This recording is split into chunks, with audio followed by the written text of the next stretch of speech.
이러면 48장 26절에서 35절까지 말씀을 살펴보도록 하겠습니다. 모압에 대한 신탁이 계속됩니다. 모압의 심판에 당한 이유를 교만이라고 지적합니다. 26절에서 28절은 취하게 하라입니다. 모압으로 취하게 할지어다 라는 명령으로 시작합니다.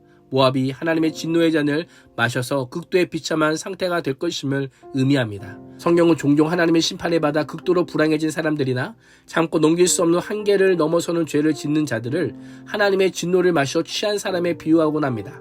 하나님의 심판을 두려워하는 교만함이 하나님의 진노를 재촉하게 된 것입니다. 술에 취한 사람이 정신없이 이리저리 왔다 갔다 하는 것처럼 모압 역시 하나님의 진노의 잔으로 인해 정신을 잃어버리게 될 것이고 결국은 먹은 것을 토해낼 뿐 아니라 자신이 범한 그 죄의 결과 위에 뒹굴어 스스로 조롱거리가 될 것입니다. 모압이 조롱거리가 되는 이유를 27절은 내가 이스라엘을 조롱하지 아니하느냐라고 합니다. 하나님께서는 모압의 네라는 대답을 기대하며 모압이 스스로 돌아보게 하는 질문을 던지십니다. 모압은 아브라함의 조카 롯의 후손이자 다윗의 증조모의 룻이 모압 민족입니다. 모압과 이스라엘은 혈연적으로 매우 가까운 사이였습니다.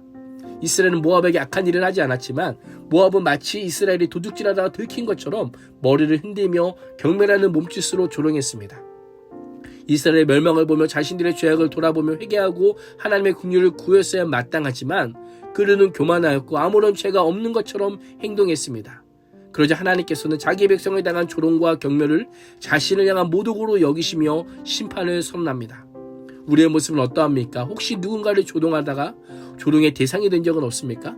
누군가를 조롱할 때 조롱하는 자리에 있기보다 그를 보며 나를 돌아볼 수 있어야 합니다.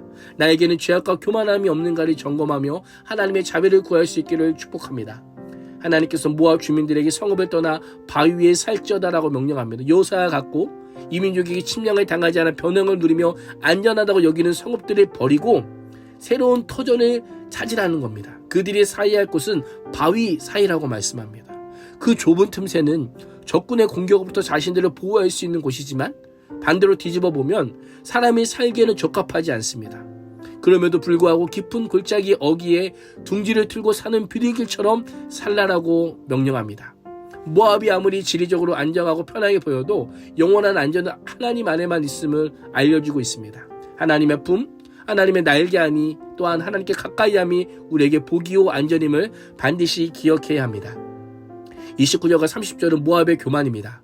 모압이 얼마나 교만했는지 이렇게 말씀합니다. 우리가 모압의 교만이 드러나는 심한 교만, 곧 그의 자구와 오만과 자랑과 그 마음의 거만이로다. 모압의 교만을 심한 교만이라고 표현하는데요. 히브리에서 심한이라고 하는 표현은 최상급입니다. 다시 말하면 모압의 교만이 다른 나라와 비교했을 때 그 교만의 너비와 깊이와 높이가 끝이 없었던 겁니다. 예레미야는 그러한 모압의 교만이 들었다라고 합니다. 얼마나 교만했든지 모압이 교만하다는 소식을 다른 사람들로부터 듣게 될 정도였습니다. 모압의 극심한 교만은 결국 하나님마저 거슬리게 했던 겁니다. 하나님께서 오늘 우리가 하는 말을 하나하나 다 듣고 계십니다. 여호와께서 내가 앉고 일어섬을 아시고 멀리서도 나의 생각을 밝히 아십니다. 나의 모든 길과 내가 눕는 것을 살펴보시고 나의 모든 행위를 익히 아시는 분임을 우리는 잊지 말아야 합니다. 모압의 교만을 아시는 하나님께서 그의 자랑도 허풍일 뿐이며 그가 이뤘다 하는 말도 거짓말이다 라고 하며 모압의 교만이 얼마나 부질없는가를 선언합니다. 결국 모압은 예루살렘이 멸망당하고 4년 후인 바벨론에게 함락되게 됩니다. 31절 35절은 모압을 통한 통곡입니다. 모압의 교만의 억울을 폭로하신 하나님께서 모압을 위한 역설적인 통곡을 선언하시며 모압의 패망을 강조합니다. 그러므로 내가 모압을 위하여 울며 온 모압을 위하여 부르짖으리니 무리가 기레레스 사람을 위하여 신음하리로다. 모압은 주변 나라들의 고통과 패망을 보면서도 자신은 그들과 다르다며 교만하였습니다. 그러나 하나님께서는 황폐해지고 고통 가운데는 모압 백성을 보시며 비통해야 합니다. 그들을 조롱하시거나 멸망당하는 것이 당연하다고 여기시지 않는 분입니다. 특별히 기레레스 사람을 위하여 신음하리로다. 기레레스는 아르논강 남쪽 30km, 사해 동쪽 13km 지점에 위치한 곳으로 모압의 중요한 요새 중 하나였습니다. 모압이 의지하던 중요한 요새가 무너졌다라는 것은 그 나라가 전체가 멸망하는 것과 같습니다. 기레레스뿐만 아니라 모압의 주민들을 생각하여 슬피 우시는 하나님의 모습을 보게 됩니다. 모압 백성을 사랑하시는 하나님이시지만 또한 공의의 하나님이시기에 죄악에 대해서는 심판하셔야 합니다. 심판은 죄악을 용서할 수 없는 하나님의 성품임을 기억해야 됩니다.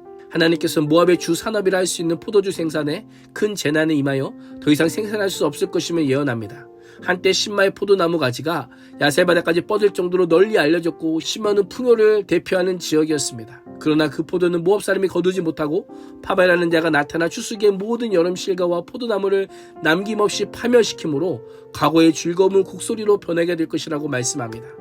이를 통해 여호와의 심판이 도래 있음을 보여줍니다. 34절은 모압의 여러 지역에 가뭄이 들어 곡소리가 들릴 것이라고 하며 모압 전역이 촌토화되었음을 예언합니다. 마지막 35절은 모압의 심판당하는 원인을 선언하기를 여호와께서 모압의 심판을 통해 그모스 신에게 분양하는 자를 끊어버리리라 선포합니다. 끊어버리다 라고 하는 단어는 중단하다, 안식하다, 쉬다라는 의미입니다.